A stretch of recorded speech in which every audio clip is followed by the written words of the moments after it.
سامعین ناظرین السلام علیکم، آداب۔ انفیکشن کنٹرول سوسائٹی کے صحت.نیٹ چینل سے آپ کا میزبان ڈاکٹر حسن نواب آپ سے مخاطب ہے۔ دوائیں استعمال کرنے کے بارے میں معلومات آپ تک پہنچائی جا چکی ہیں کہ مختلف میڈیسنز اور دواؤں سے کیا کیا سائیڈ ایفیکٹس ہوتے ہیں، لیکن اب زیادہ تر توجہ خاص طور پر اینٹی بائیوٹکس پر بھی دی جا رہی ہے کہ اینٹی بائیوٹکس کا زیادہ استعمال مسائل کا سبب بنتا ہے۔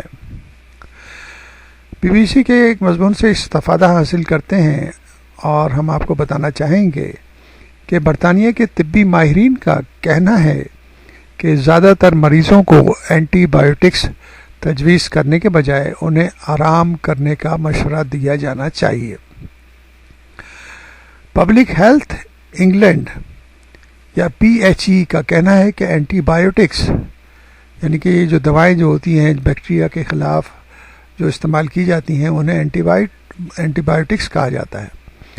اینٹی بائیوٹکس کا ہر 5 میں سے ایک پرسکرپشن یا نسخہ غیر ضروری ہوتا ہے، کیونکہ کئی بیماریاں خود بخود دور ہو جاتی ہیں، اور ہمارے جیسے ملکوں میں پاکستان، انڈیا، بنگلہ دیش، سری لنکا وغیرہ میں اور دوسرے کنٹریز میں تو ہر چیز کے لیے اینٹی بائیوٹک ضرور ڈال دی جاتی ہے پرسکرپشن میں، تو جس سے بہت بے شمار مسائل پیدا ہو رہے ہیں۔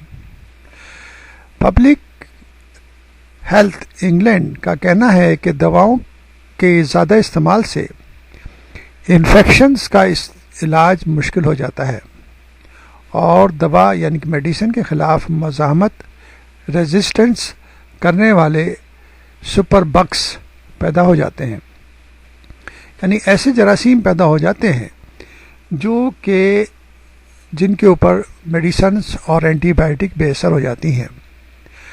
ہم آپ کو بتانا چاہیں گے کہ بیکٹیریا ہم سے زیادہ ہوشیار ہوتے ہیں۔ جیسے ہی ان کو سابقہ پڑتا ہے میڈیسن سے یا اینٹی بائیوٹک سے، وہ فوراً اس کے خلاف کچھ انزائمز اور کچھ اپنے سروائیول کے لیے ایسے کیمیکل بنانا شروع کر دیتے ہیں کہ وہ ان میڈیسنز کو بے اثر کر دیتے ہیں۔ تو اس طرح وہ اپنے آپ کو بچاؤ کرتے ہیں، یعنی کہ سروائیول آف فٹیسٹ ہے۔ اپنے آپ کو بچاؤ کے لیے وہ ایسے انزائم تیار کرتے ہیں۔ مثال کے طور پر پینسلن کا جب استعمال ہوا تو بیکٹیریا نے ایسا انزائم بنانا شروع کر دیا جسے پینسلینیز کہتے ہیں، اور وہ جو ہے نا پینسلین کے رنگ کو توڑ دیتا ہے۔ اس طرح پینسلین جو ہے آہستہ آہستہ بے اثر ہوتی چلی گئی، اب اس کا استعمال بالکل ہی ہوتا ہی نہیں ہے۔ اسی طرح دوسرے اینٹی بائیوٹکس کے ساتھ بھی بیکٹیریا اسی طرح کرتے ہیں، تو اس لیے ضرورت اس بات کی ہے کہ اینٹی بائیوٹک کا استعمال بہت سوچ سمجھ کے کرنا چاہیے۔ پبلک ہیلتھ انگلینڈ ادارے کے مطابق مریضوں کو بھی انفیکشنز بڑھنے سے روکنے کے لیے کردار ادا کرنا ہوگا، یعنی کہ ضروری نہیں ہے کہ ڈاکٹر ہی اس کے اوپر کنٹرول کریں، مریضوں کو بھی یہ خیال رکھنا ہوگا کہ بلا ضرورت اینٹی بائیوٹک کی طرف نہ جائیں یا سیلف میڈیکیشن نہ لینے کی کوشش کریں۔ جیسے ہمارے جیسے ممالک میں جو بھی کوئی بیمار ہوتا ہے ڈاکٹرز کے بعد جانے کے بجائے میڈیکل اسٹور پہ پہنچ جاتے ہیں اور اپنے مطلب کی کوئی بھی اینٹی بائیوٹک فوراً لے کر اور استعمال کرنا شروع کر دیتے ہیں۔ تو یہ انتہائی خطرناک رجحان ہے، اس کو کنٹرول کرنا چاہیے۔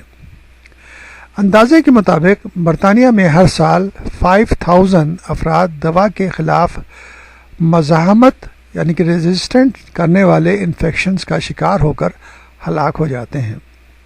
یعنی کہ آپ سوچ سکتے ہیں کہ اتنے ایڈوانس کنٹری میں بھی یہ سب مسائل پیدا ہو گئے ہیں، تو ہمارے جیسے ملکوں میں تو کیا ہوگا۔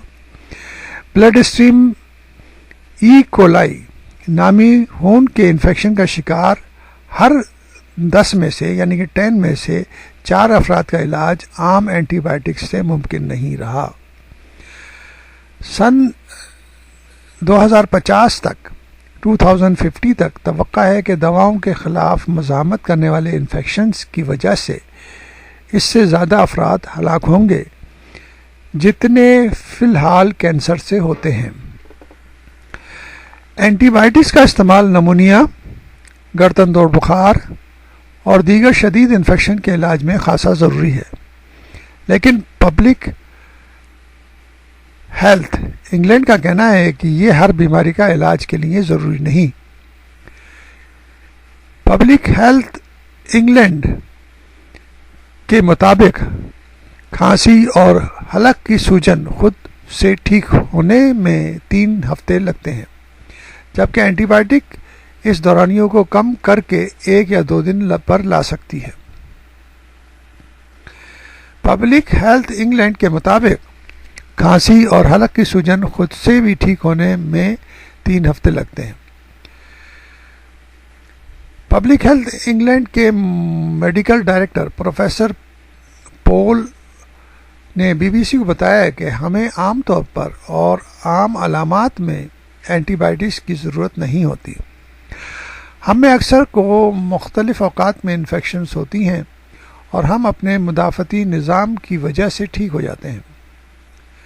خاص طور پر ہم آپ کو بتانا چاہیں گے کہ زیادہ تر انفیکشن گلے کے انفیکشن وائرس انفیکشن ہوتے ہیں، اور وائرس کے اوپر جو روٹین اینٹی بائیوٹکس ہیں وہ اثر نہیں کرتی، بلکہ اگر ان کا استعمال کیا جائے وائرس انفیکشن میں تو جو اچھے جراثیم جو انسان کے جسم کی حفاظت کرتے ہیں وہ ضائع ہو جاتے ہیں، وہ مر جاتے ہیں۔ اس کے علاوہ جو خطرناک جراثیم ہیں ان کی جگہ لیتے ہیں اور انسان جو ہے مزید بیمار ہو سکتا ہے۔ جو انفیکشنز انسانی جسم برداشت کر سکتا ہے ان میں تجویز دی جاتی ہے کہ خوب آرام کریں، پیراسیٹامول جیسی درد کش ادویات کا استعمال کریں، پانی یا جوس زیادہ استعمال کریں۔ پروفیسر کوسٹفورڈ کا کہنا ہے کہ حقیقت یہ ہے کہ اگر آپ اس وقت اینٹی بائیوٹک استعمال کریں جب آپ کو اس کی ضرورت نہیں، تو اس بات کا زیادہ امکان ہے کہ آنے والے مہینوں میں آپ کو وہ انفیکشن ہو جائے گا جس میں اینٹی بائیوٹکس اثر نہیں کریں گی، اور اس طرح آپ جو نا سپر بگ کا شکار ہو سکتے ہیں، اور یہ ایک بہت ہی خطرناک مرحلہ ہوگا۔ اس لیے ضرورت اس بات کی ہے کہ سیلف میڈیکیشن اور ان چیزوں سے پرہیز کرنا چاہیے۔ ڈاکٹرز کو بھی اینٹی بائیوٹک پالیسیز اور ڈرگ پالیسیز پہ عمل کرنا چاہیے تاکہ جو ہے ہم اپنے عوام کو، اپنے لوگوں کو ان مسائل سے بچا سکیں۔